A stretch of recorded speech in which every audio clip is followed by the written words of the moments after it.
choisi Jésus pour guider ma vie.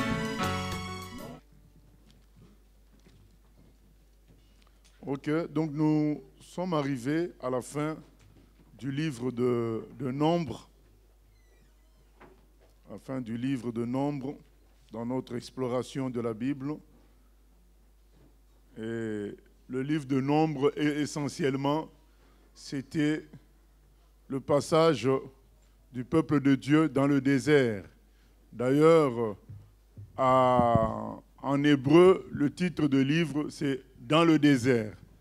En français, c'est « Nombre », puisqu'au début du livre, il y a un dénombrement qui se fait. Donc, on compte les gens. C'est pourquoi ça a pris le titre de « Nombre » dans la version grecque de la Septante, mais en hébreu, c'est beaucoup plus proche de la réalité du livre. C'est dans le désert. Effectivement, dans le livre de Nombres, c'est toutes les pérégrinations du peuple de Dieu dans le désert. Et après, nous allons entamer le livre de Deutéronome. Donc, nous finissons d'abord le livre de Nombres, donc nous lisons le chapitre 36. Nombre chapitre 36. Les chefs de la famille de Galad, fils de Makir, fils de Manassé, d'entre les familles des fils de Joseph, s'approchèrent et parlèrent devant Moïse et devant les princes, chefs de famille des enfants d'Israël. Ils dirent: L'Éternel a ordonné à mon Seigneur de donner le pays en héritage par le sort aux enfants d'Israël. Mon Seigneur a aussi reçu de l'Éternel l'ordre de donner l'héritage de Tsélophad, notre frère, à ses filles. Si elles se marient à l'un des fils d'une autre tribu des enfants d'Israël, leur héritage sera retranché de l'héritage de nos pères et ajouté à celui de la tribu à laquelle elles appartiendront. Ainsi sera diminué l'héritage qui nous est échu par le sort. Et quand viendra le jubilé pour les enfants d'Israël, leur héritage sera ajouté à celui de la tribu à laquelle elles appartiendront, et il sera retranché de celui de la tribu de nos pères. Moïse transmit aux enfants d'Israël les ordres de l'Éternel. Il dit: La tribu des fils de Joseph a raison. Voici ce que l'Éternel ordonne au sujet des filles de Tsélophad.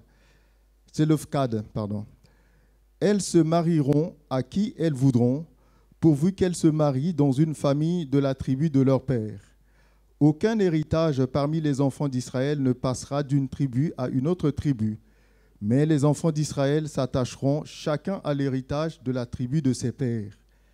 Et toute fille possédant un héritage dans les tribus des enfants d'Israël se mariera à quelqu'un d'une famille de la tribu de son père, afin que les enfants d'Israël possèdent chacun l'héritage de leur père.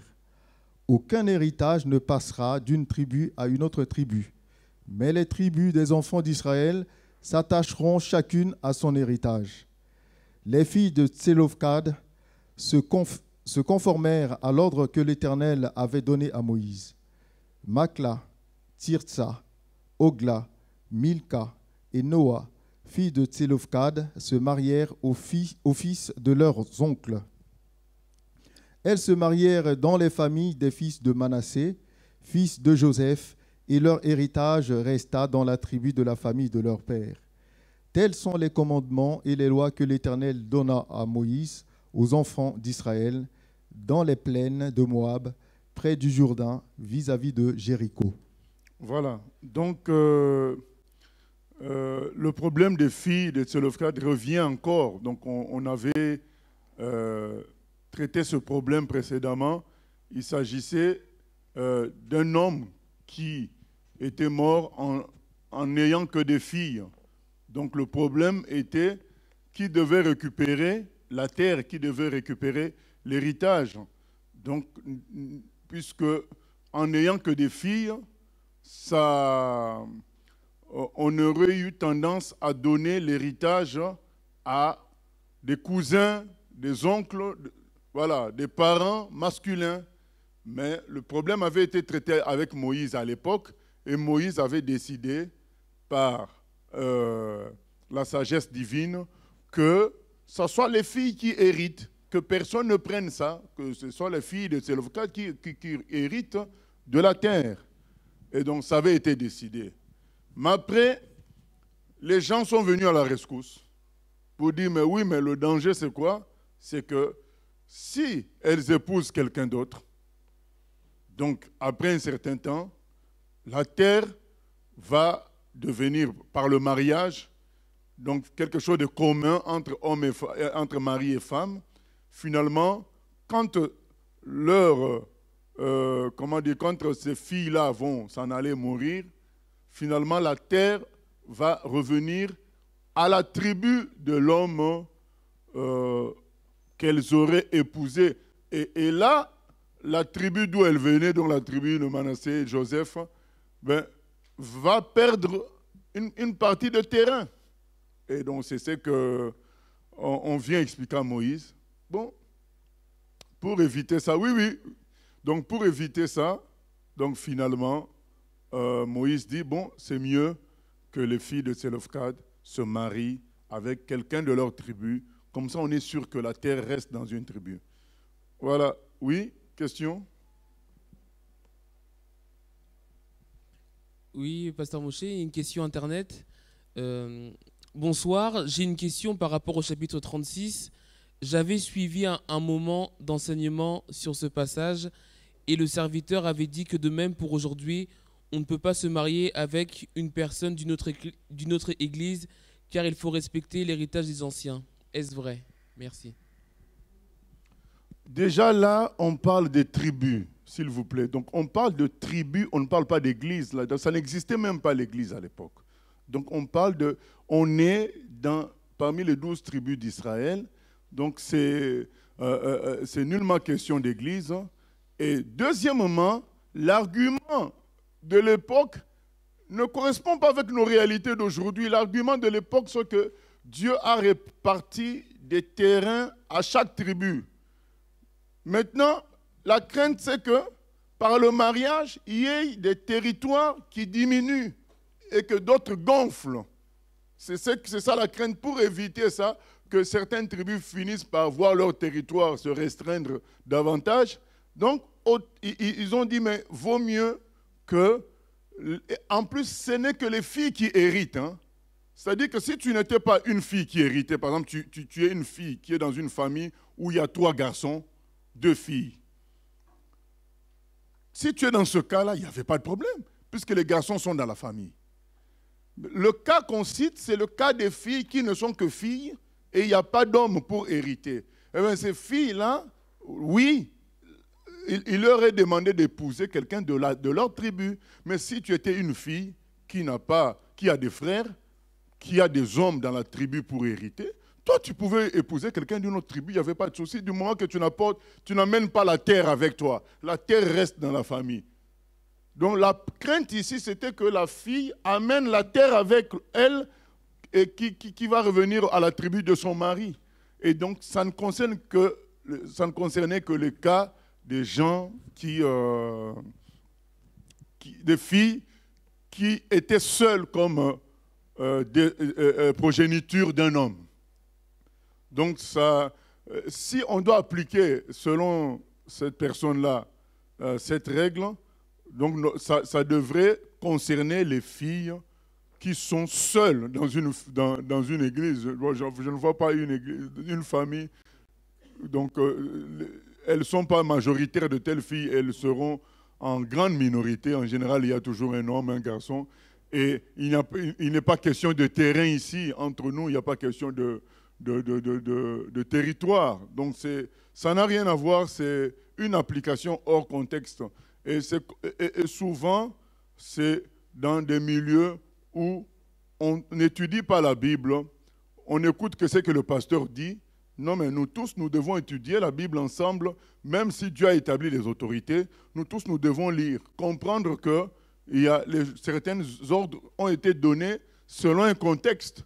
Donc, il n'y a pas à généraliser outre mesure. Non, ça n'a rien à voir. C'est des choses hors contexte, toujours dans un esprit de contrôler tout le monde. Mais je ne néglige pas le fait que c'est quand même mieux d'épouser quelqu'un avec qui on partage la même foi, la même logique, c'est quand même beaucoup plus aisé que de s'associer avec quelqu'un qui n'a pas la même conception que nous. Hein. Il y a quand même des difficultés. On ne néglige pas ça. Mais ce n'est pas un ordre. Donc c'est quand même mieux de se marier avec quelqu'un avec qui on va s'entendre, on comprend les choses plus ou moins à un certain niveau de la même manière. S'associer à quelqu'un d'autre qui comprend les choses autrement, ça va être toujours des difficultés. On ne néglige pas ça, mais de là à en faire une obligation, non. Voilà, donc, mais ce problème nous révèle aussi quelque chose, c'est que la séparation vient très vite. Vous imaginez quand même que ces gens-là viennent d'un seul homme. Hein? Ils viennent tous de Jacob. Mais avec le temps, ils se comportent vraiment comme une tribu. C'est comme si c'était des étrangers par rapport à une autre tribu. En réalité, ils viennent que d'un seul homme, Jacob. Et pour nous dire que les hommes sont champions côté division, côté séparation. Et vous allez voir dans les gens d'une même tribu, voilà. Plusieurs clans se comportaient comme des ennemis. Dans un clan, les gens de plusieurs familles se comportaient comme des ennemis. Or, au fond, ils viennent d'une seule personne.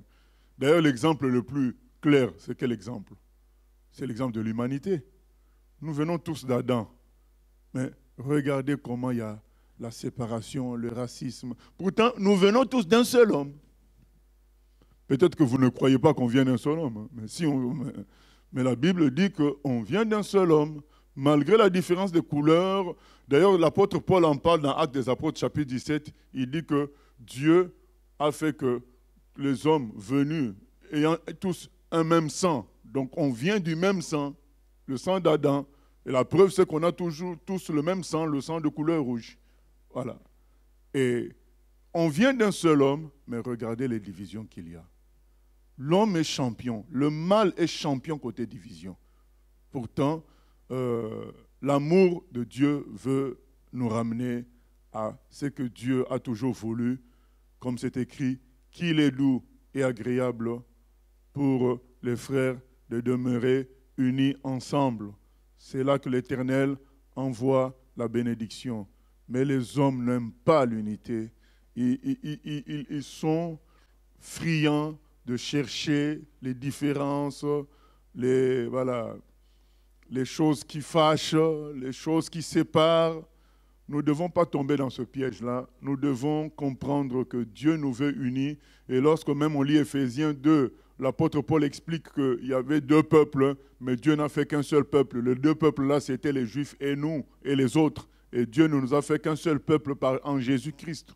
Voilà, un vrai chrétien luttera toujours pour l'unité. C'est ça un vrai chrétien. C'est-à-dire qu'il a compris qu'est-ce que Dieu veut. Tout celui qui bosse pour la division, qui bosse dans la division, n'a pas compris Dieu. C'est pourquoi le frère Jean nous dit dans 1 Jean 4, 8, celui qui n'a pas l'amour n'a point connu Dieu, car Dieu est amour. Éphésiens 4, 3 nous dit, conservez le lien, l'unité que vous avez en esprit par le lien de la paix. Donc, apprenons à tout gérer dans la paix afin de conserver ce lien que maintenant Dieu a créé par l'Esprit Saint. Le sang unique ne nous a pas privés de séparation. Dieu, pour réparer ça, il nous a donné le même esprit. Comme ça, ça peut nous aider. Ça peut nous amener à vivre vraiment l'unité. On a le même esprit. Or, si on a le même esprit, donc, nous sommes normalement attirés les uns par les autres. C'est comme si l'autre, c'est toi-même, puisqu'il a le même esprit que toi. Donc le vrai problème, c'est quoi? C'est que beaucoup ne sont pas soumis au Saint-Esprit. Beaucoup continuent à marcher par leur propre logique. C'est ce qui crée les divisions au milieu des enfants de Dieu. Beaucoup de gens semblent prier, mais ils ne sont pas convertis. Ils n'ont pas l'Esprit de Dieu à 100%.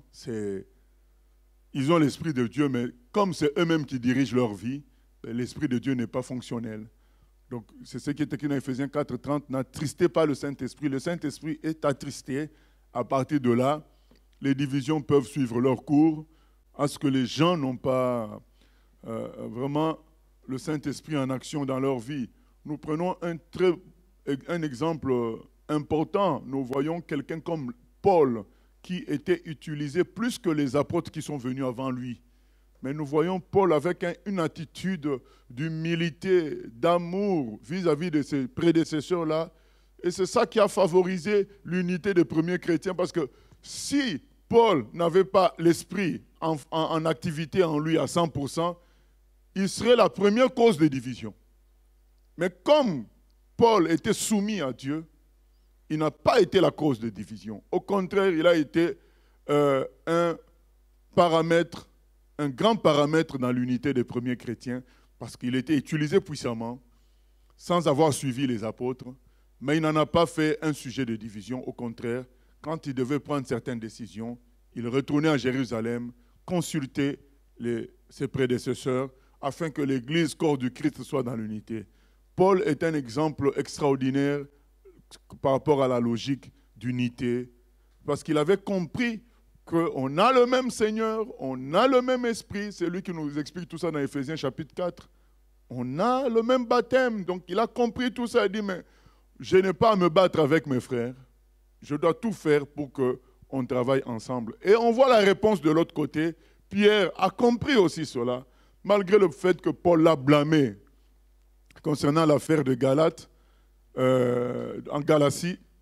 L'apôtre Paul, Pierre parle en bien de l'apôtre Paul dans ses épîtres. Il dit les choses que les gens tordent, les choses que Paul dit, les gens tordent cela parce qu'ils ne comprennent pas la sagesse que Dieu a donnée à Paul. Voilà, donc on voit l'apôtre Pierre qui reconnaît que Paul, Dieu lui a donné la sagesse, Dieu lui a donné des révélations importantes et tout le monde ne comprend pas cela.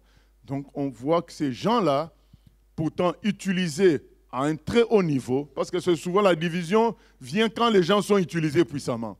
Quand les gens ne sont pas utilisés puissamment, ils ont tendance à être un peu unis pour faire la force. Mais quand chacun commence à se sentir très fort, c'est là que la division naît souvent. Mais quand les gens sont petits, humbles, l'unité vient.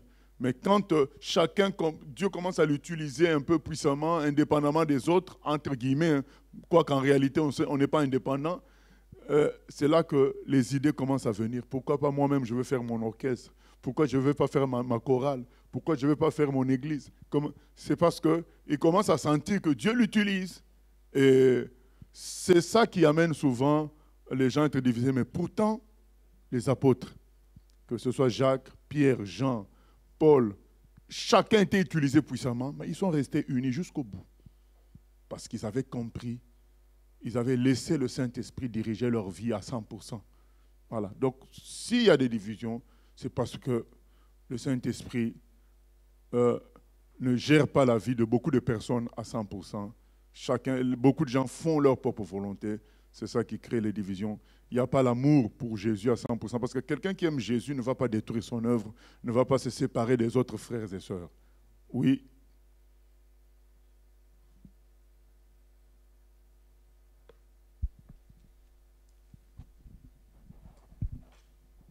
Oui, une question encore internet. Donc je vais lire le passage, c'est dans Lévitique 18, 18.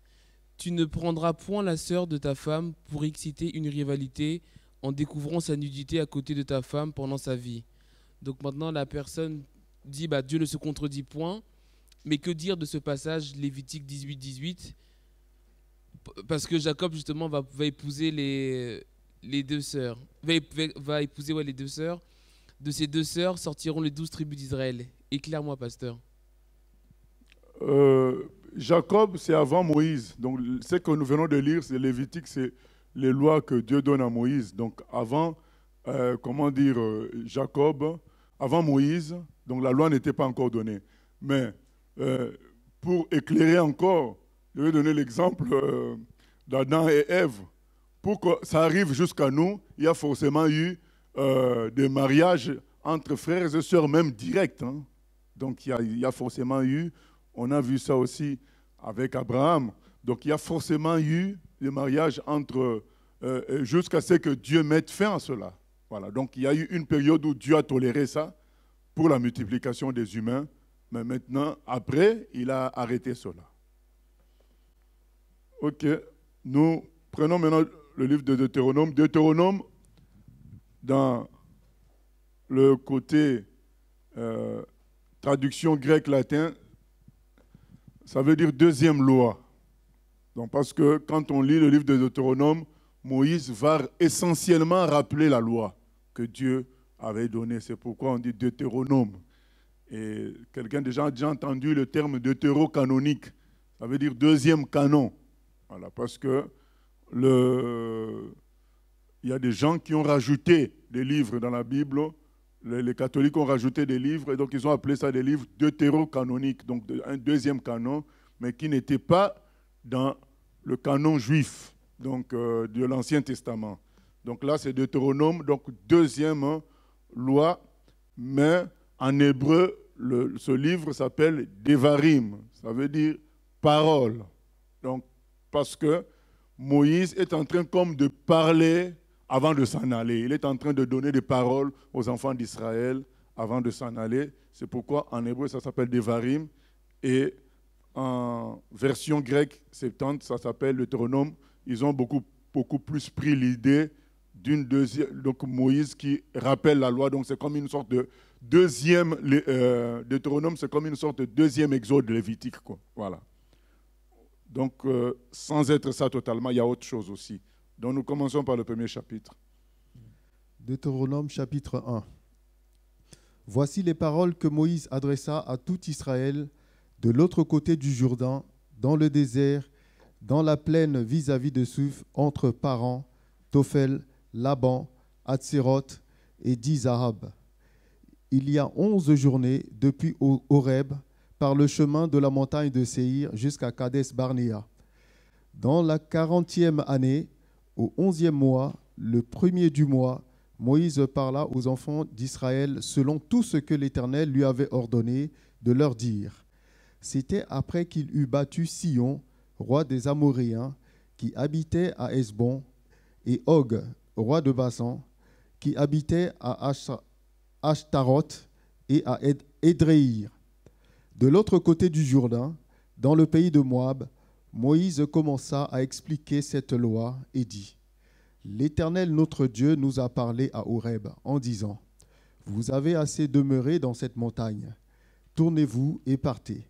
Allez à la montagne des Amoréens et dans tout le voisinage, dans la plaine, sur la montagne, dans la vallée, dans le Midi, sur la côte de la mer, au pays des Cananéens et au Liban, jusqu'au grand fleuve, au fleuve d'Euphrate. Voyez, j'ai mis le pays devant vous. Allez et prenez possession du pays que l'Éternel a juré de donner à vos pères, Abraham, Isaac et Jacob, et à leur postérité après eux.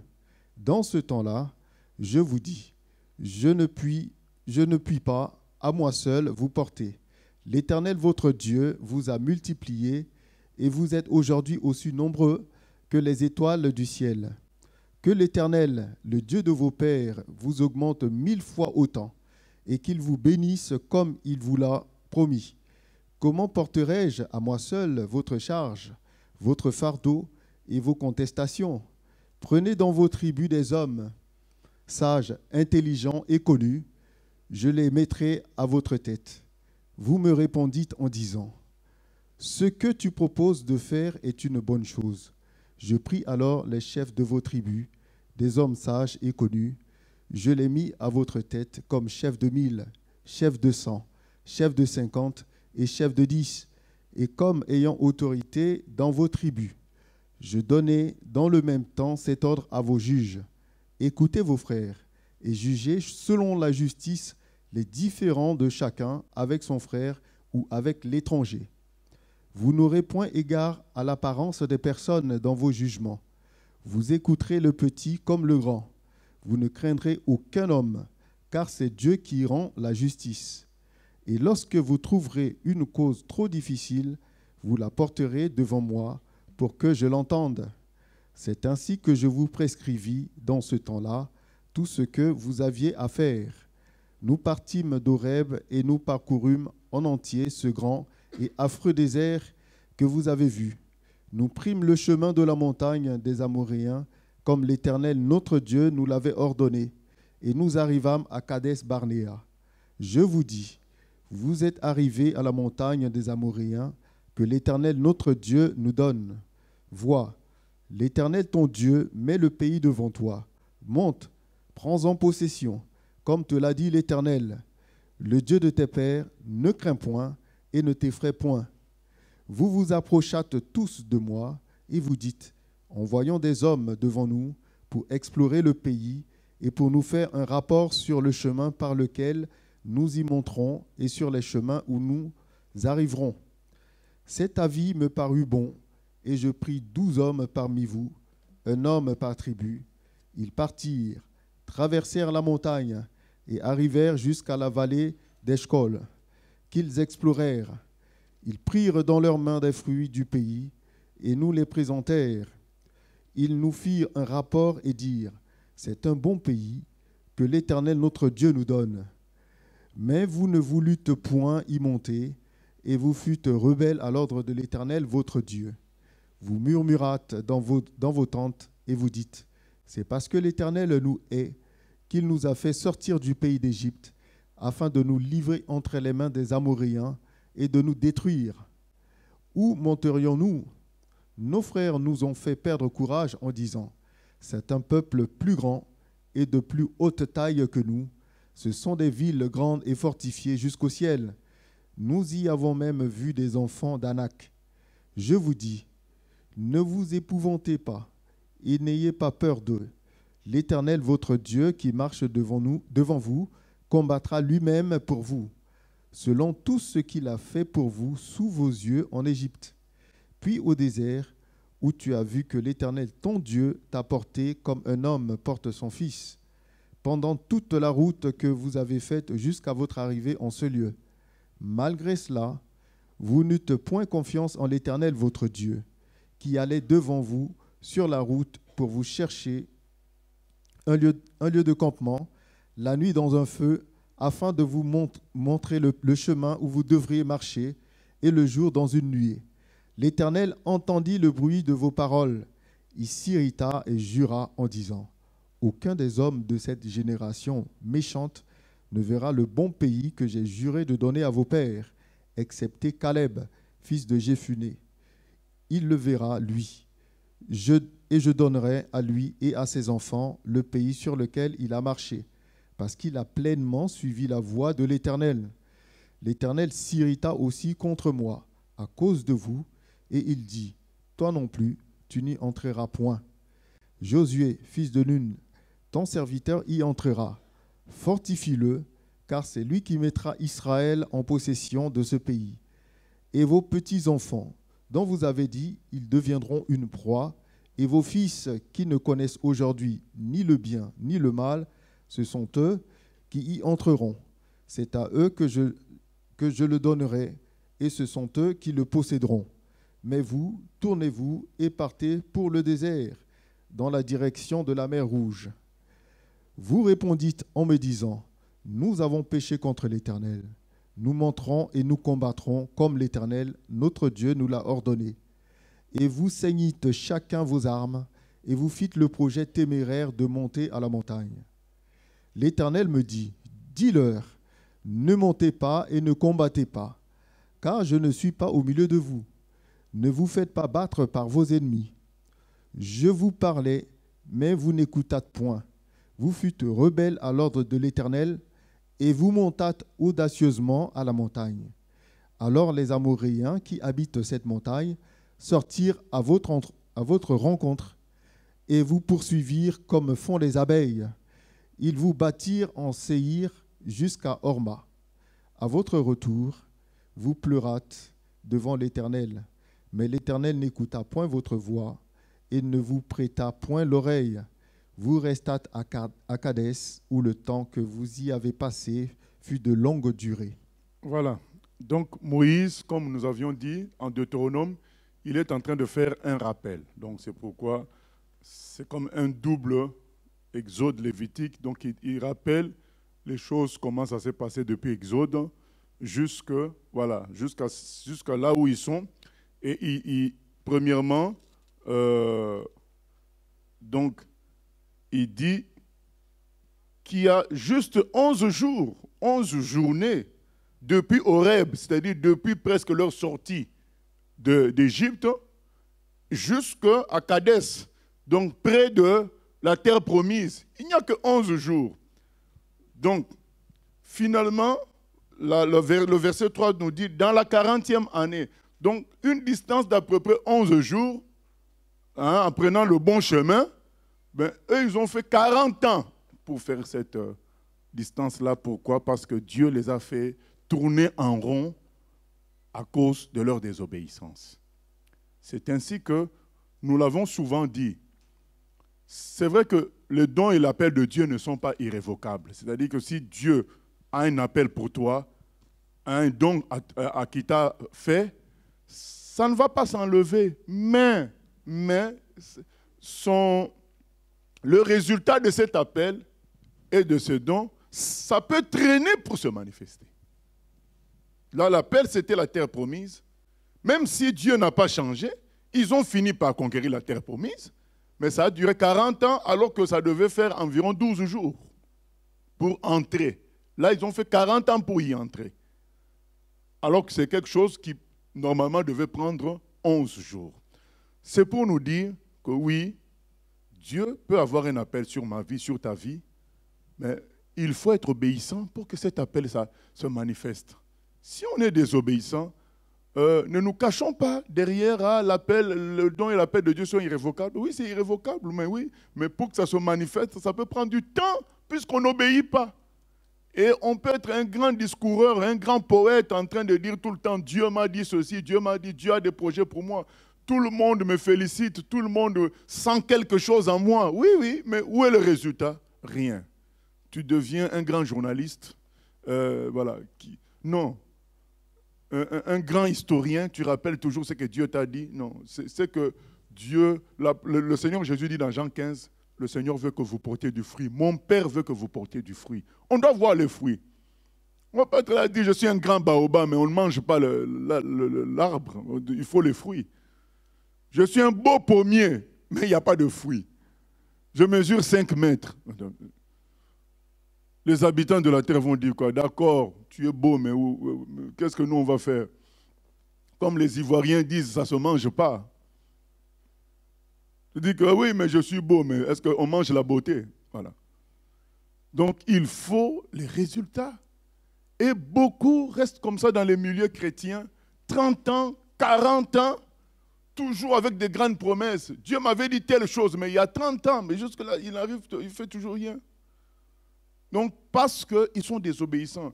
C'est des gens dont, partout où ils passent, les gens disent, on sent quelque chose chez toi. Et lui, il est content. Mais oui, mais ce n'est pas ça le plus important. Le plus important, c'est de produire les fruits. Les discours, à un moment donné, on doit dépasser ça pour entrer dans le concret. On sent quelque chose, tu peux faire quelque chose. Je vois dans ta vie, oui, mais où sont les fruits? Et comment on arrive aux fruits? Par l'obéissance. Quand on obéit à Dieu, le fruit se manifeste. Et eux, ils n'ont pas obéi. Quelque chose qui devait faire 11 ans, ben finalement, 11 jours, finalement, ça fait 40 ans. Donc, frère, moi, je conseillerais à chacun d'obéir au Seigneur, tranquillement. Je vous ai souvent parlé d'un monsieur, d'un frère qui s'était converti à La Réunion, quand on avait fait un voyage là-bas, et il avait 74 ans, et malade, il était malade. Mais il avait fait un rêve extraordinaire. Nous, ça fait combien? Plus de 20 ans qu'on est convertis. Je n'ai jamais fait un rêve de ce genre-là. Mais lui, il avait eu une vision extraordinaire, où il était comme dans un désert, et il voit un ancien des jours, blanc, tout de blanc vêtu, avec la barbe blanche, un ancien des jours lui dire des choses extraordinaires, et l'ancien des jours lui dit, tu as encore une longue marche à faire. Dieu va faire des choses. Et quand il me raconte le son, je dis, mais c'est extraordinaire ça. Mais il a 74 ans, Dieu lui dit qu'il y a encore une longue marche. Mais le frère n'a pas dépassé 2 ans, il est mort. Parce qu'il ne voulait pas obéir sur un point donné. Et je ne veux pas raconter sa vie ici. C'est pour dire que ce n'est pas parce que Dieu nous fait des promesses, ce n'est pas parce qu'il nous appelle à faire des grandes choses que notre désobéissance permettra qu'il n'agisse pas du tout. L'obéissance, comme Samuel dit, vaut mieux que les sacrifices. Obéissons à la parole de Dieu, on verra les choses que le Seigneur va faire. Et un autre point, c'est au verset 21. Vois, l'Éternel, ton Dieu, met le pays devant toi. Monte, prends-en possession, comme te l'a dit l'Éternel, le Dieu de tes pères. Ne crains point et ne t'effraie point. Voilà, donc ils arrivent à Kadès. Dieu dit, bon, c'est bon, vous êtes tout près là, maintenant, vous pouvez prendre possession du pays. Mais quelle est l'idée qui vient là? Verset 22. Vous vous êtes approchés tous de moi et vous avez dit, envoyons des hommes devant nous pour explorer le pays et pour nous faire un rapport sur le chemin par lequel nous y monterons et sur les villes où nous arriverons. Dieu leur dit, prenez possession. Et ils disent, ah, donc autant envoyer d'abord des espions. Mais on va lire quelque chose qui va peut-être nous étonner, paraître une contradiction. Dans Nombre 13, Nombre 13, dans Nombre 13, qu'est-ce qui est écrit au verset 1er? L'Éternel parla à Moïse et dit, envoie des hommes pour explorer le pays de Canaan que je donne aux enfants d'Israël. Ici, on dit que c'est Dieu qui donne l'ordre. Mais alors que, au verset 22, ici de Deutéronome, on nous dit que c'est les gens qui sont venus voir Moïse. Et que Moïse a trouvé que, verset 23, cet avis me parut bon. Donc, on voit que Deutéronome nous donne la vraie version. La vraie version, c'est quoi? C'est les gens qui étaient venus voir Moïse. D'ailleurs, certains estiment que c'est la faute de Moïse, puisque Moïse a laissé faire. Non, ce n'est pas la faute de Moïse, puisque Moïse a été après, quand les gens sont venus avec leur avis, Dieu a dit à Moïse d'accepter, puisque Nombre nous donne l'avis de Dieu. Dieu dit à Moïse, envoie les espions. Deutéronome nous donne l'origine de l'affaire. L'origine, c'est les gens qui étaient venus voir Moïse. Moïse a dû chercher la face de Dieu ou bien rester interloqué. Et c'est Dieu qui lui parle, qui dit, envoie. Donc finalement, nous avons toute la version, toute l'histoire. C'est les gens qui sont venus voir Moïse. Alors ça nous rappelle quoi? Ce qu'on avait dit par rapport à Balaam. Dieu parfois s'adapte à notre volonté, sans être d'accord avec nous. Mais, comme pour Balaam, il avait dit à Balaam, je ne veux pas que tu ailles avec Balak. Ensuite, après, il dit à Balaam, tu vas y aller, mais ne maudis pas Israël, bénis Israël. Donc ça peut paraître, oui, mais c'est Dieu qui autorise, mais Dieu autorise pourquoi? Parce qu'il voit dans le cœur que tu ne veux pas changer. Il voit dans le cœur que tu as déjà pris une position. Alors, vas-y. Ce n'est pas qu'il approuve. On l'a dit longuement sur Balaam, on ne va pas revenir. Mais c'est juste un rappel pour dire, vous voyez un autre cas où Dieu n'approuve pas quelque chose. Mais, puisque les gens sont dans ça, et que c'est avec ces gens-là que Dieu travaille, il va faire comment? Il ne va pas les tuer pour changer de personne. Il va essayer quand même de faire quelque chose. Bon, Dieu dit, prenez possession. Les gens disent, bon, on envoie quand même des espions. Ce n'est pas l'idée de Dieu. Mais Dieu se dit que ces gens-là sont décidés dans leur idée. Ça ne sert à rien de polémiquer. Qu'ils appliquent et on va voir qui a raison. Moi ou eux. C'est comme ça que Dieu fonctionne. Ben, qu'ils le fassent. Mais moi, je dis toujours, je dis, Seigneur, ne me permets pas de faire de telles choses. Bloque-moi avant. Parce que tout ça, c'est quoi? C'est du temps perdu. C'est-à-dire, quand Dieu s'adapte à nos faiblesses, il s'adapte à notre désobéissance pour produire quand même quelque chose, on perd du temps. Parce qu'on finit toujours par se rendre compte qu'on a pris la mauvaise voie. Vous savez, quand le Seigneur dit à Thomas, regarde les trous dans mes mains. Regarde le trou à mon côté. Thomas s'agenouille et dit, mon Seigneur et mon Dieu. Jésus dit, Thomas, puisque tu as vu, c'est là que tu crois. Heureux ceux qui ont cru sans voir. Heureux. Vous savez, on néglige cette phrase-là du Seigneur. Le Seigneur veut dire, je me suis adapté à ta tétitesse pour te montrer les trous parce que je t'aime. Mais ce n'est pas la bonne méthode. Moi, je dis toujours, Seigneur, ne t'adapte pas à ma rébellion. S'il faut me briser, brise-moi, mais que j'accepte tout de suite ta volonté. Parce que ce que Thomas a fait là, certains disent, mais il s'en est quand même sorti, il a cru. Mais oui, mais le Seigneur a émis un regret. Il a dit, heureux plutôt ceux qui ont cru sans voir. Sans voir. Beaucoup veulent toucher pour croire ce qui est déjà écrit dans la parole de Dieu. Et beaucoup de chrétiens veulent produire quelque chose de visible pour convaincre. Non.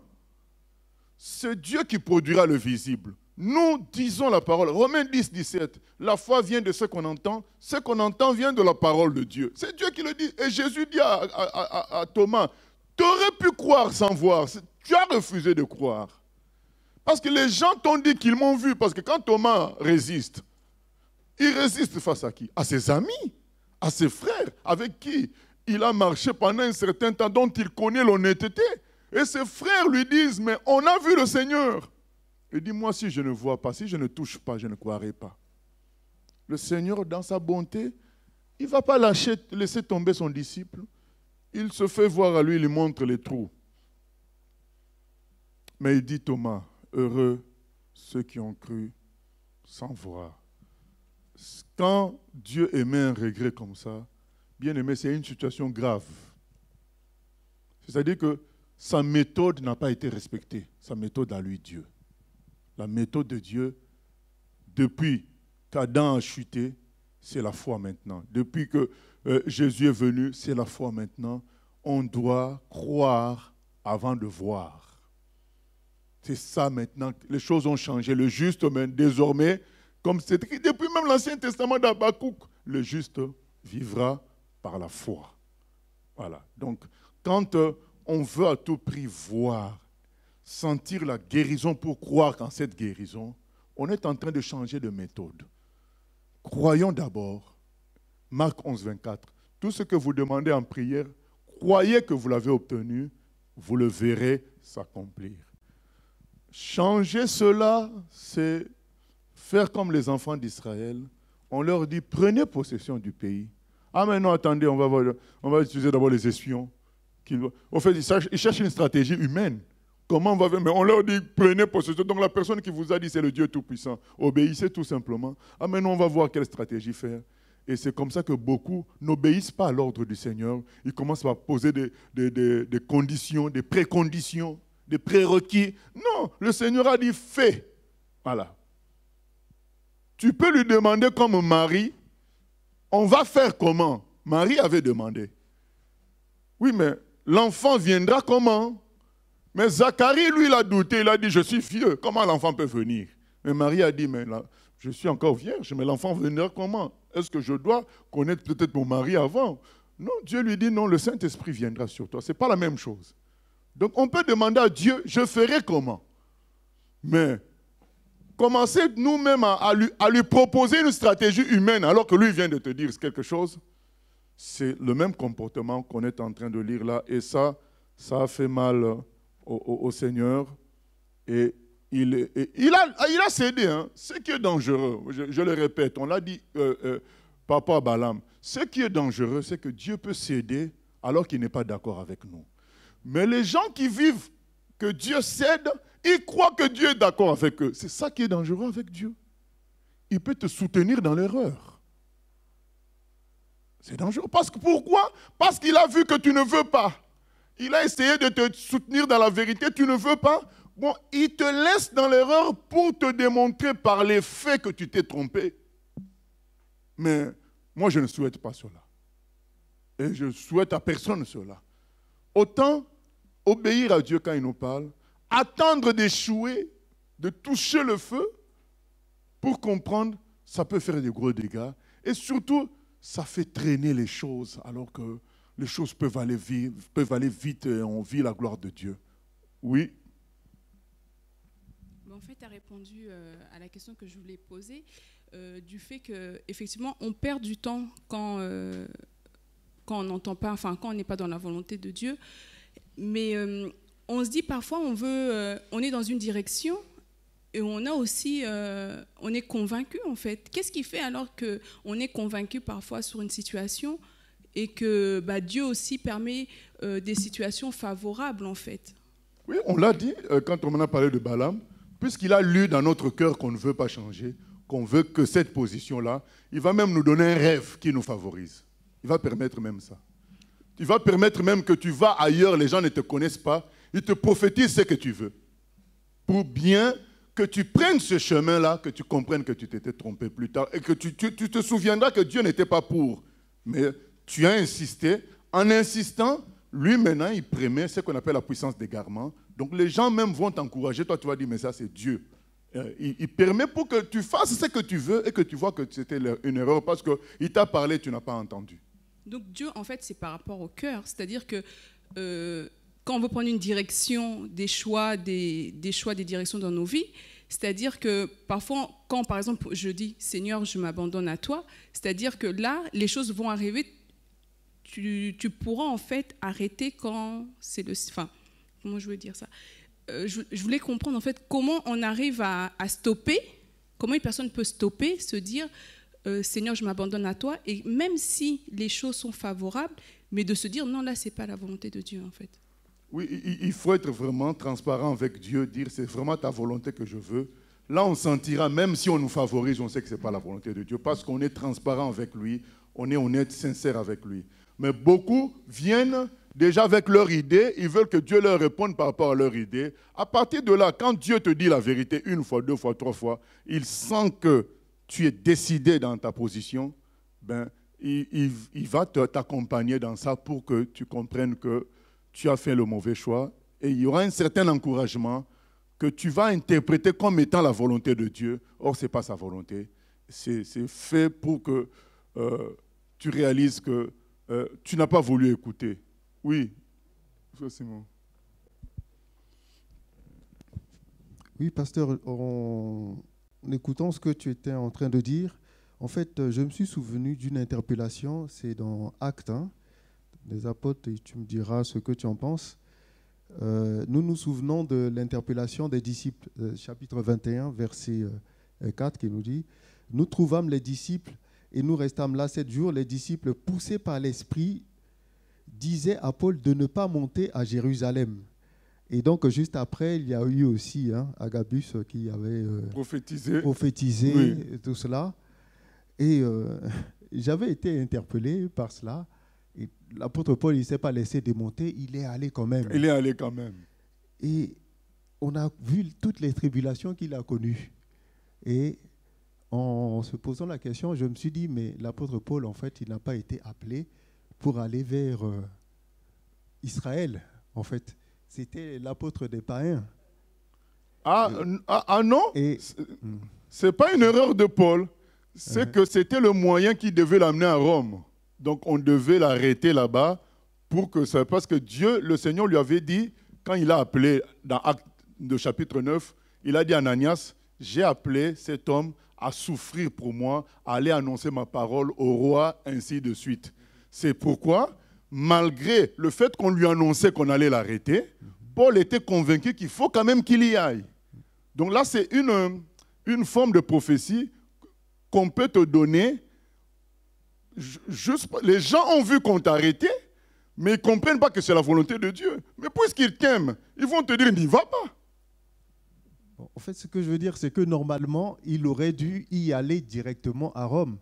Mais ça a été plus ou moins un détour. Ah non, non. Moi, je pense que Dieu s'est servi de ça pour l'amener à Rome. Parce que Dieu se sert des choses, comme il a dit, on nous amènera devant les tribunaux. Mais on ne peut pas nous amener devant les tribunaux si on ne nous accuse pas. Il faut qu'il y ait une accusation pour qu'on nous amène devant les tribunaux, qu'on parle au juge. Donc je pense que c'est dans ce cadre, c'est pourquoi Paul n'a pas voulu obtempérer, malgré les avertissements. Donc lui-même, il dit, l'Esprit me disait qu'il y a des tribulations qui m'attendent. Malgré les avertissements, il a dit, puisque l'Esprit lui dit que les tribulations l'attendent, il ne va pas les fuir, il va aller quand même. Il a obéi au fait à la voix de Dieu qui lui disait qu'il y a des tribulations qui l'attendent. Même si les autres voyaient la même chose que lui, les autres avaient un instinct de protection, dire « Oh, notre frère ne va pas souffrir, qu'il n'aille pas ». Mais lui il disait « Je veux faire la volonté de Dieu ». L'Esprit me montre cela, mais la volonté de Dieu est que j'aille. Il avait que discerner que c'était la volonté de Dieu qu'il aille. Voilà. Oui. Il y a une question Internet. Oui. Par rapport à ce que tu disais, et puis par rapport à la question de la sœur Grace, si on est dans ce cas-là, est-ce une désobéissance? Est-ce que ça mène en enfer? Non, nous ne sommes pas encore à ce niveau-là. On est au niveau où on est un enfant de Dieu, mais on joue au bébé spirituel tout le temps. Vous savez, il y a des gens qui, ça fait longtemps qu'ils sont convertis, mais ils jouent toujours au bébé spirituel. Dieu dit ceci. Vous savez, quand on est converti, on fait une erreur, Dieu arrange les choses. On fait ceci, Dieu arrange. Parce qu'on est encore bébé spirituel. Dieu essaye de nous encourager au maximum. Et il y a beaucoup qui restent dans cet état-là de bébé, qui veulent que les choses restent toujours comme ça. Il commence à négliger la parole de Dieu, il néglige aussi, il néglige. Et ça passe. Ah non, à un moment donné, ça ne passe plus avec Dieu. Donc nous sommes dans ce cas-là où des gens vont perdre du temps parce qu'ils ne sont pas dans la volonté de Dieu. Et à cause d'eux, certains vont être limités dans leur salut. Et ils ne vont pas venir peut-être au Seigneur alors que c'était prévu par eux. À cause d'eux, il y a des familles qui ne vont peut-être pas être encouragées. Donc, c'est quand même des sources de grands dégâts parce que quelqu'un investit sur toi pour qu'à travers toi, il fasse quelque chose, mais tu n'es toujours pas au niveau qu'il attend et ça bloque le plan de la personne qui a investi. Donc, ce n'est pas bon. Maintenant, oui, c'est vrai que ce genre de comportement peut amener à ce qu'on appelle à une rétrogradation dans sa foi, hein, parce qu'à force de ne pas obéir à Dieu, on ne vit pas non plus la gloire de Dieu, on finit par marcher selon la chair, marcher selon les conseils des humains, et ça peut finir, oui, par de l'apostasie, donc abandonner sa foi et ne plus aller au ciel. Ça peut finir comme cela. Voilà. Mais là, on veut insister sur le fait que Dieu nous appelle à faire des choses, soyons obéissants, afin que nous soyons productifs, parce qu'il veut qu'on porte du fruit. Oui.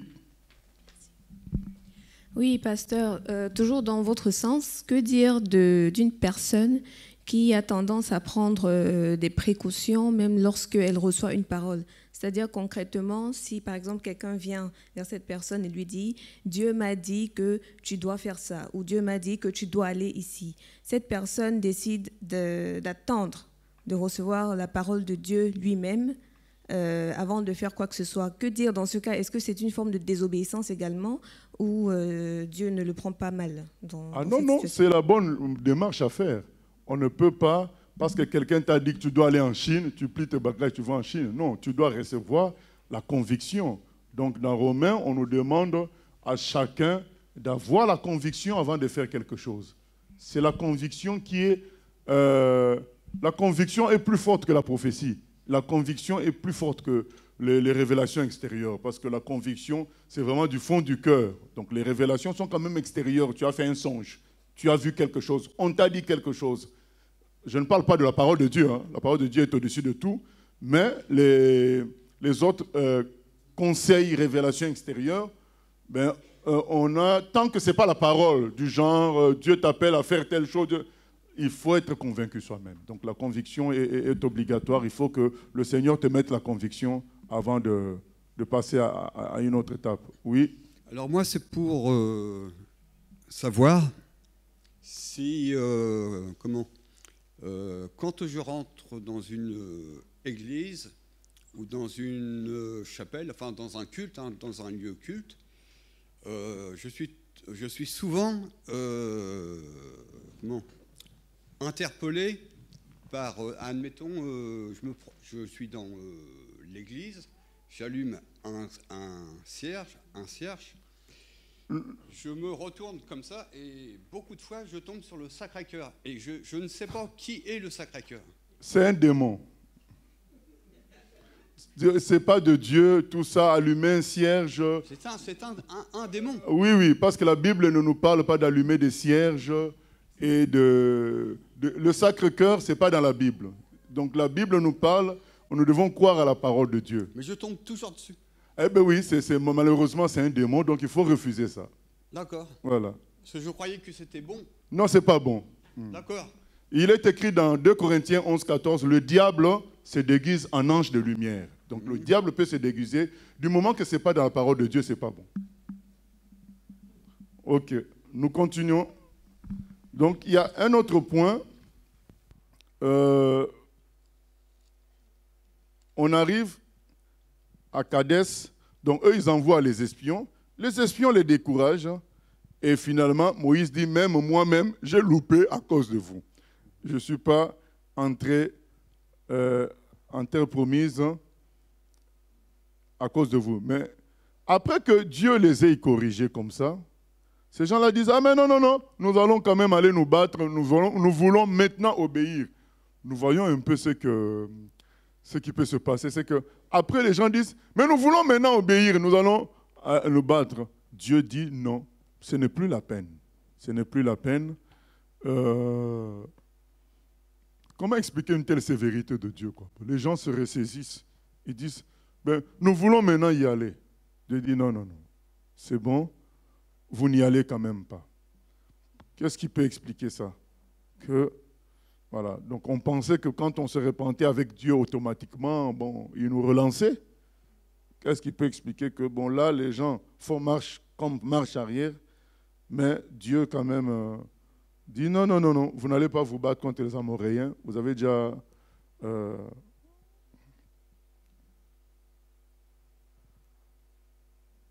oui, oui. Oui, je pense que c'est pas la conviction. C'est en fait ils changent d'avis par rapport à la réaction de Dieu, mais en fait ils n'ont pas une conviction et ils font ça par rapport à leurs intérêts, par rapport à la réaction de Dieu. Voilà, c'est sentimental. Voilà, donc ils ont pris une décision sentimentale. Puisque Dieu s'est fâché, bon, on va essayer de faire marche arrière, mais une marche arrière sentimentale. Ce n'est pas que Dieu refuse la repentance. Si vraiment on se repent sérieusement, on croit en Dieu, Dieu va nous replacer dans son plan. Donc ne nous inquiétons pas pour cela. Si nous estimons que nous sommes sortis du plan de Dieu, repentons-nous et Dieu va nous replacer dans son plan. Là, il a refusé parce que je crois qu'il a vu que c'était une réaction épidermique, sentimentale, une réaction de surface, c'est tout, quoi. C'était pas profond. Je pense que peut-être que s'ils avaient mis quelques jours et après une vraie repentance, venir voir Moïse, ça serait peut-être passé différemment. Donc nous entrons au chapitre 2. Chapitre 2. Nous nous tournâmes et nous partîmes pour le désert par le chemin de la mer Rouge, comme l'Éternel me l'avait ordonné. Nous suivîmes longtemps les contours de la montagne de Séhir. L'Éternel me dit, « Vous avez assez suivi les contours de cette montagne.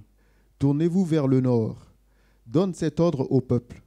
Vous allez passer à la frontière de vos frères, les enfants d'Ésaü, qui habitent en Séhir. Ils vous craindront, mais soyez bien sûr vos gardes. Ne les attaquez pas, car je ne vous donnerai dans leur pays pas même de quoi poser la plante du pied. J'ai donné la montagne de Séhir en propriété à Ésaü. Vous achèterez d'eux à prix d'argent la nourriture que vous mangerez, et vous achèterez d'eux à prix d'argent même l'eau que vous boirez. Car l'Éternel, ton Dieu, t'a béni dans tout le travail de tes mains. Il a connu ta marche dans ce grand désert. Voilà 40 années que l'Éternel, ton Dieu, est avec toi. Tu n'as manqué de rien. Nous passâmes à distance de nos frères, les enfants d'Ésaü qui habitent en Séhir, et à distance du chemin de la plaine d'Élat et des Son Kéber. Puis nous nous tournâmes et nous prîmes la direction du désert de Moab. L'Éternel me dit, « N'attaque pas Moab et ne t'engage pas dans un combat avec lui, car je ne te donnerai rien à posséder dans son pays. C'est aux enfants de Lot que j'ai donné Ar en propriété. » Les Émim y habitaient auparavant. C'était un peuple grand, nombreux et de haute taille, comme les Anakim. Ils passaient aussi pour être des Réphaïm, de même que les Anakim, mais les Moabites les appelaient Émim. Séhir était habité autrefois par les Oriens. Les enfants d'Ésaü les chassèrent, les détruisirent devant eux et s'établirent à leur place, comme l'a fait Israël dans le pays qu'il possède et que l'Éternel lui a donné. Maintenant, levez-vous et passez le torrent de Zéred.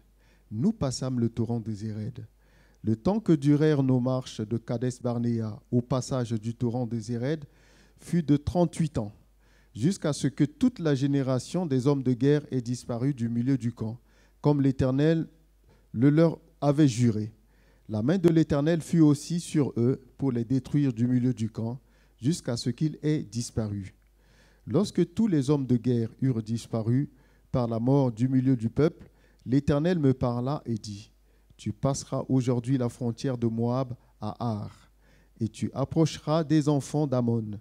Ne les attaque pas et ne t'engage pas dans un combat avec eux, car je ne te donnerai rien à posséder dans le pays des enfants d'Ammon. C'est aux enfants de Lot que je l'ai donné en propriété. Ce pays passait aussi pour un pays de Réphaïm. Des Réphaïm y habitaient auparavant, et les Ammonites les appelaient Zamzumim. C'était un peuple grand, nombreux et de haute taille, comme les Anakim. L'Éternel les détruisit devant les Ammonites, qui les chassèrent et s'établirent à leur place. C'est ainsi que fit l'Éternel pour les enfants d'Ésaü qui habitaient en Séhir, quand il détruisit les Horiens devant eux. Ils les chassèrent et s'établirent à leur place jusqu'à ce jour. Les Aviens qui habitaient dans les villages jusqu'à Gaza furent détruits par les Caphtorim, sortis de Caphtor, qui s'établirent à leur place. Levez-vous, partez et passez le torrent de l'Arnon. Vois, je livre entre tes mains Sion, roi de Hesbon, l'Amoréen et son pays.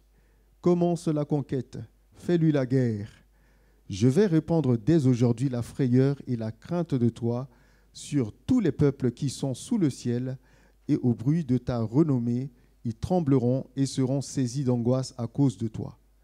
J'envoyai du désert de Kédemoth des messagers à Sion, roi de Hesbon, avec des paroles de paix.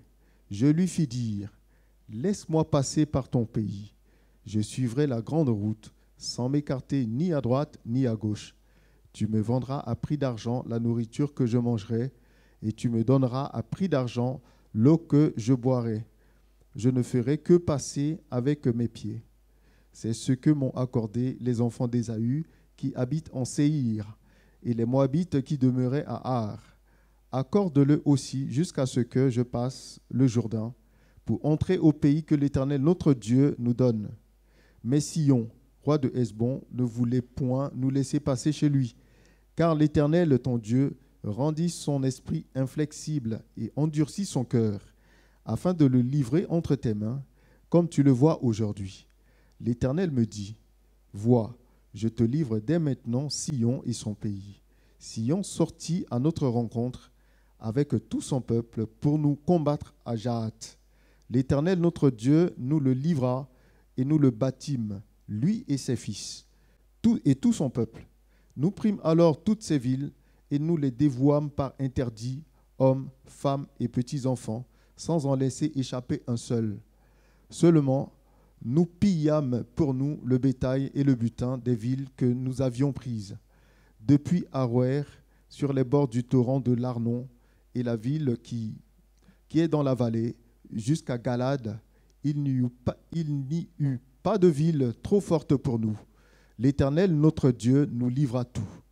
Mais tu n'approchas point du pays des enfants d'Ammon, de tous les bords du torrent de Jabok, les villes de la montagne, de tous les lieux que l'Éternel, notre Dieu, t'avait défendu d'attaquer.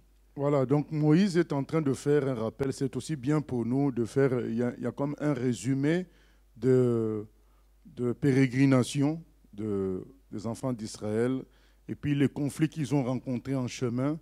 Oui, il y a une question Internet. Et donc là, je vois donc pour passer jusqu'au torrent des Zéred, donc il dit, le temps que durèrent nos marches de Kadès jusqu'au passage du torrent des Zéred fut de 38 ans. Donc une petite distance, ils ont fait 38 ans pour faire ça. C'est tout ça pour que finalement l'explication est là, pour que tous les hommes de guerre, c'est que toute la génération des hommes de guerre ait disparu du milieu du camp, comme l'Éternel le leur avait juré, jusqu'à ce que tous ceux qui avaient refusé d'aller conquérir disparaissent. Oui? Oui, il y a un internaute qui demande une précision par rapport au terme négligé. Par rapport au terme négligé, quand on dit qu'on est négligent, quand on marche avec le Seigneur, que souvent on entend qu'on fait preuve de négligence, mais lui il demande, enfin concrètement c'est quoi être négligent? Qu'est-ce qu'on entend par être négligent? Négligent, c'est quelqu'un qui ne va pas, par exemple, jusqu'au bout de ce qu'on lui a assigné comme objectif. Ou quelqu'un qui obéit aux ordres à moitié. Donc, c'est quelqu'un de négligent qui ne prend pas au sérieux les choses. Donc, il y a un verset qui nous dit dans Jérémie 48, 10, qu'on peut lire. Jérémie 48, 10, ça peut nous aider à comprendre c'est quoi une négligence, un aspect de la négligence. Un aspect de la négligence.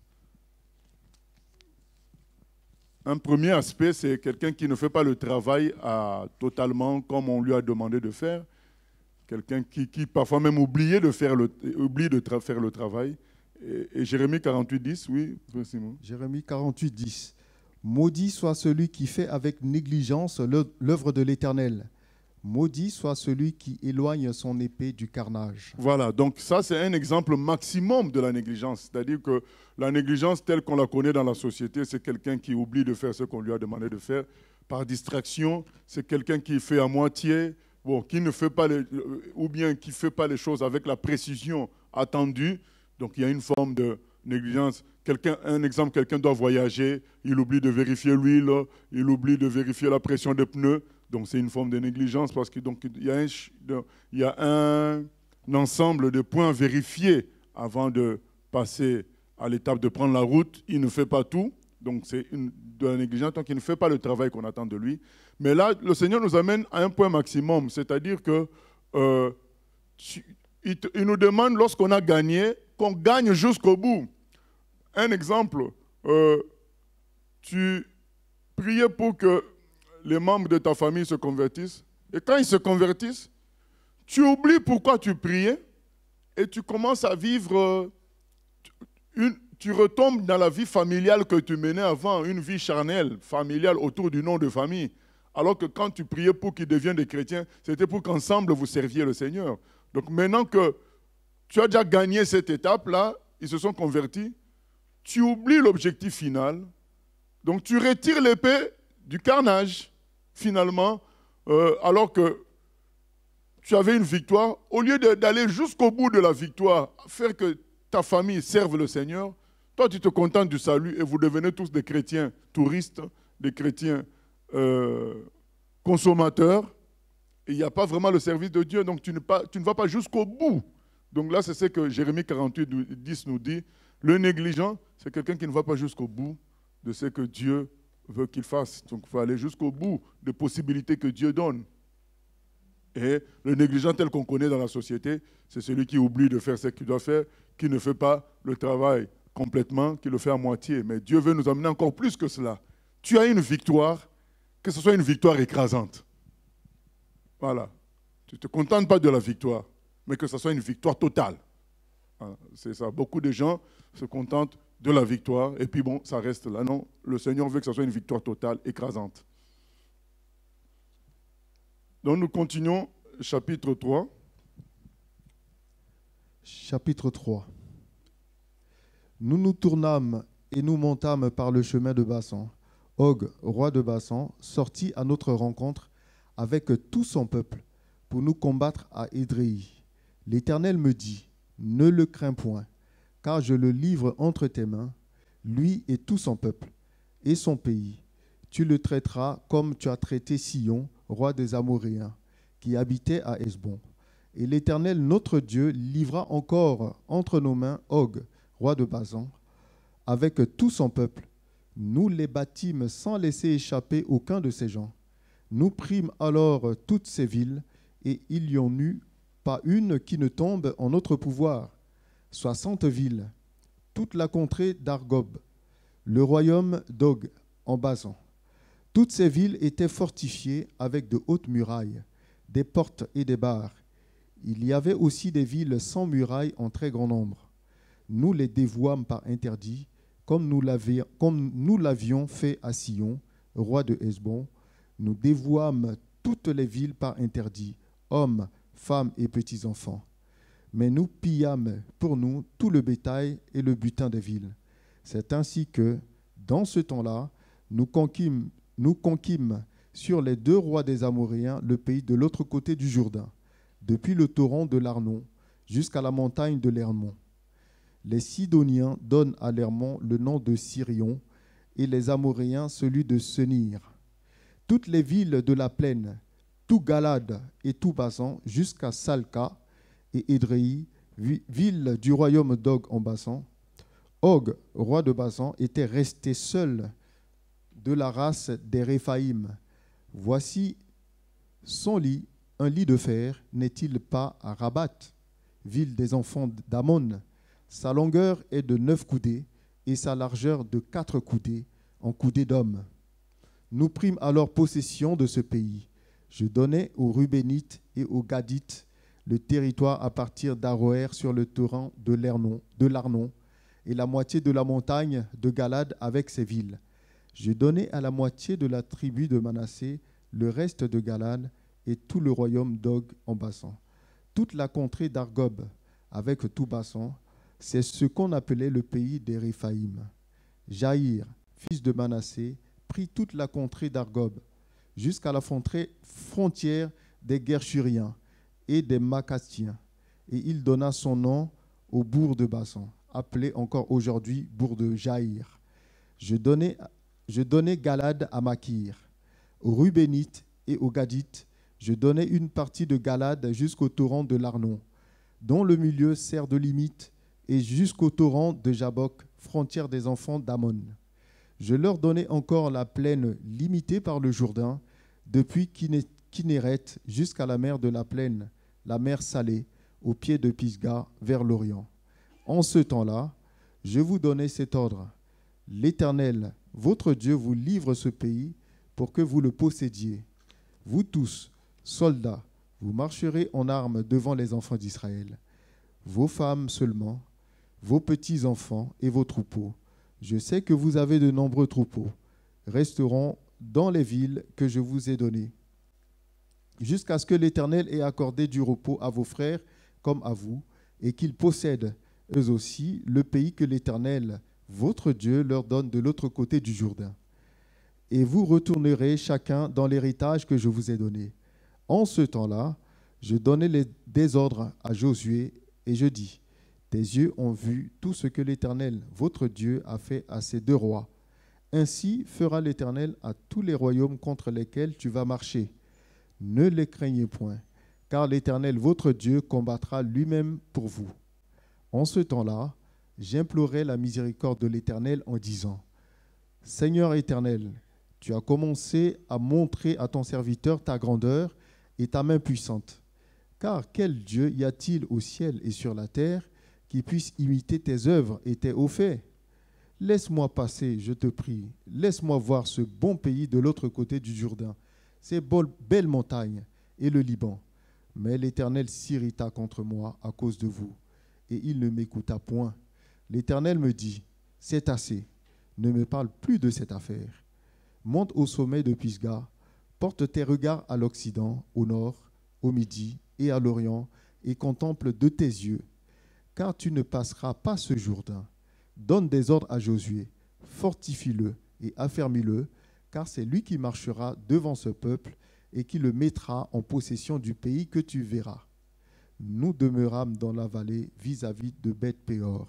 Voilà, donc Moïse, on découvre encore quelque chose qu'on n'avait pas vu dans les passages précédents, c'est que Moïse a voulu quand même passer en terre promise et Dieu, pour clôturer l'affaire, il a dit carrément, tu établis Josué.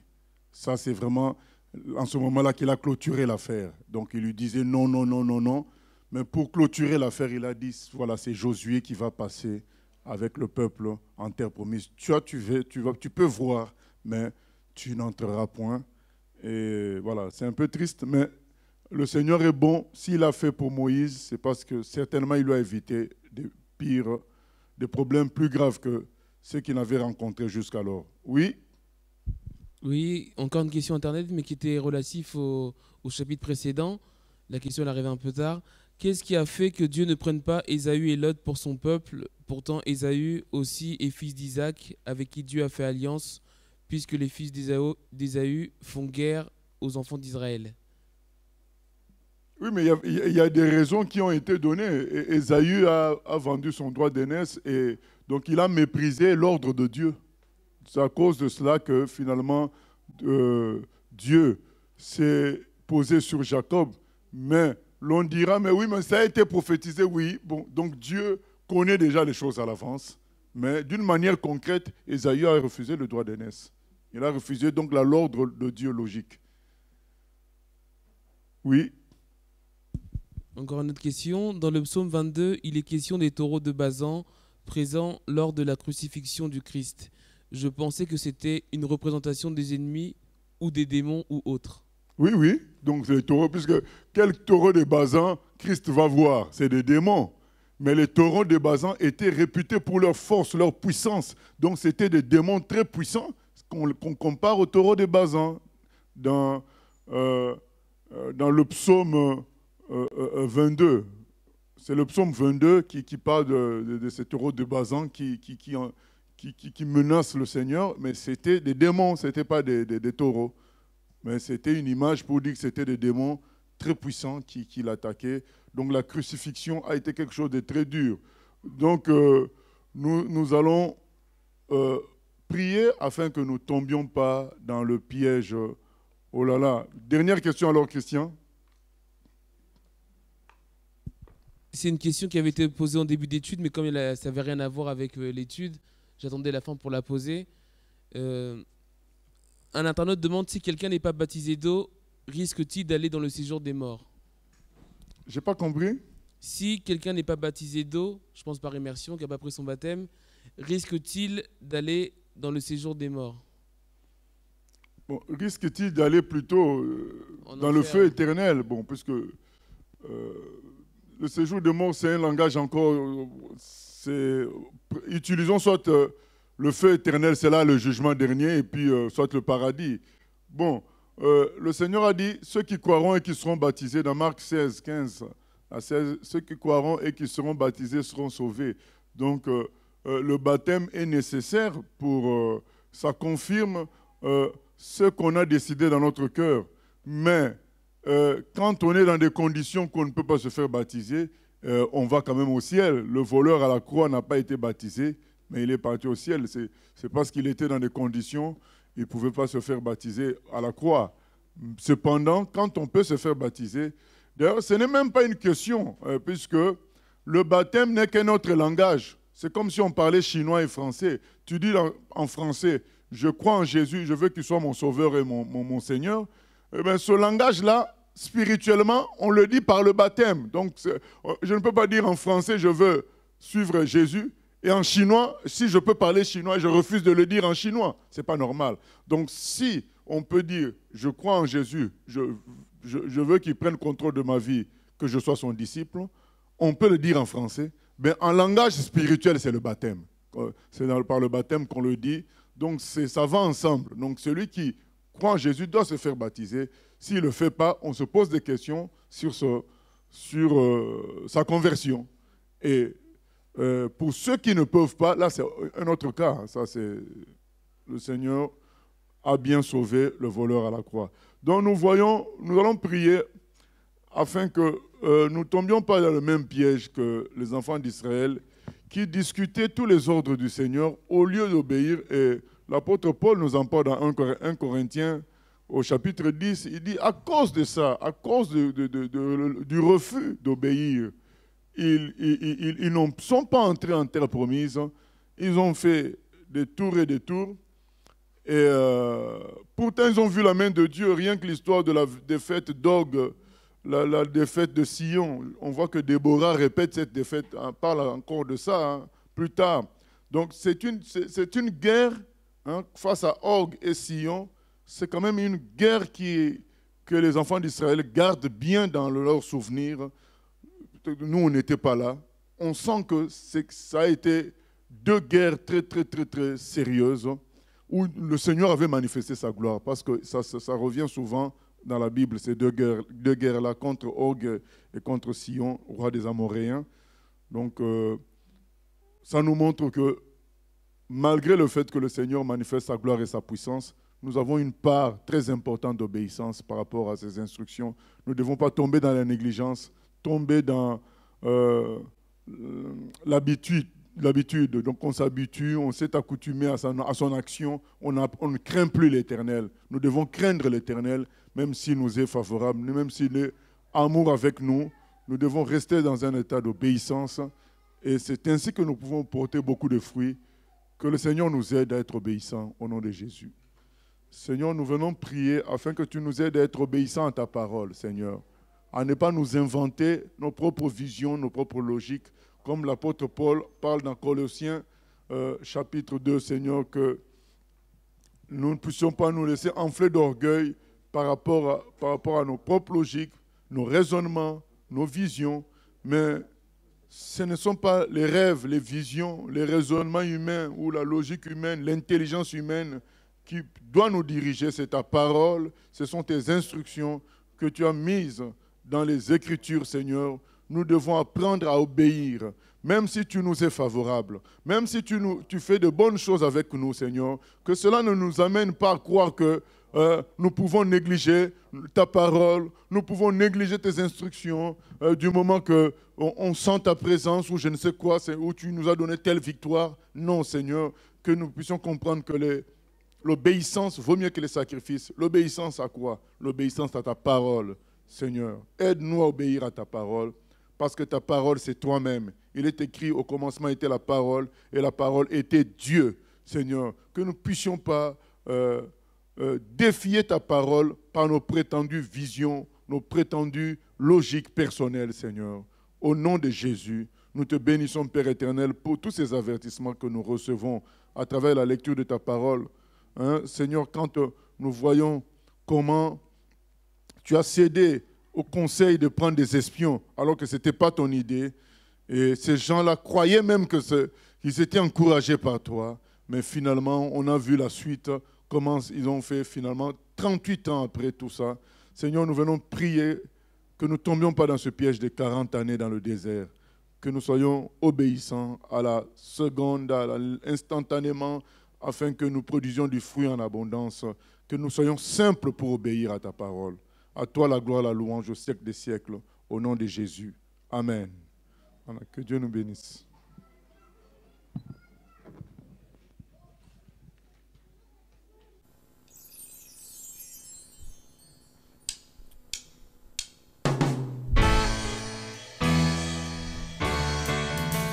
J'ai choisi Jésus pour guider ma vie. Mon bien-aimé Jésus, il est à moi, je suis à lui.